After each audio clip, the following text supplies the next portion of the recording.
ওমানের সরকারি এবং বেসরকারি খাতের জন্য পবিত্র রমজান মাসের কর্মঘণ্টা ঘোষণা করা হয়েছে। প্রতিবারের মতো এবারও রোজাদারদের সুবিধার্থে কাজের সময় কমিয়ে আনা হয়েছে। ঘোষণা অনুযায়ী সময়সূচি নিচে তুলে ধরা হলো। সরকারি খাতের কর্মঘণ্টা। ওমানের সরকারি দপ্তরের কর্মচারীদের জন্য কাজের সময় নির্ধারণ করা হয়েছে। সময় সকাল 9টা থেকে দুপুর 2টা পর্যন্ত। তবে কিছু কিছু বিভাগ বা মন্ত্রণালয়ের কাজের ধরন অনুযায়ী এই সময় কিছুটা পরিবর্তন আসতে পারে। 2.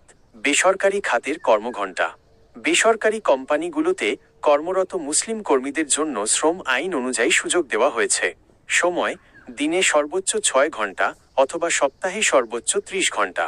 অমুসলিম কর্মীদের ক্ষেত্রে সাধারণত নিয়মিত কর্মঘণ্টাই বহাল থাকে, তবে অনেক কোম্পানি তাদের কাজের চাপ কিছুটা কমিয়ে দেয়। কিছু গুরুত্বপূর্ণ তথ্য। পাবলিক প্লেসে খাবার গ্রহণ।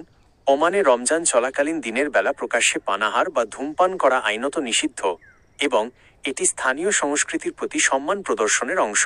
ব্যবসায়িক প্রতিষ্ঠান, অধিকাংশ রেস্তোরাঁ দিনের বেলা বন্ধ থাকে এবং ইফতারের পর গভীর রাত পর্যন্ত খোলা থাকে। শপিং মলগুলোর সময়সূচিতেও পরিবর্তন আসে। মনে রাখবেন, এই সময়সূচি শুধুমাত্র রমজান মাসের জন্য কার্যকর।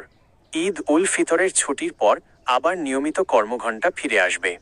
আপনার কি ওমানের রমজানের ক্যালেন্ডার বা সাহরি ও ইফতারের সময়সূচি সম্পর্কে জানার প্রয়োজন আছে?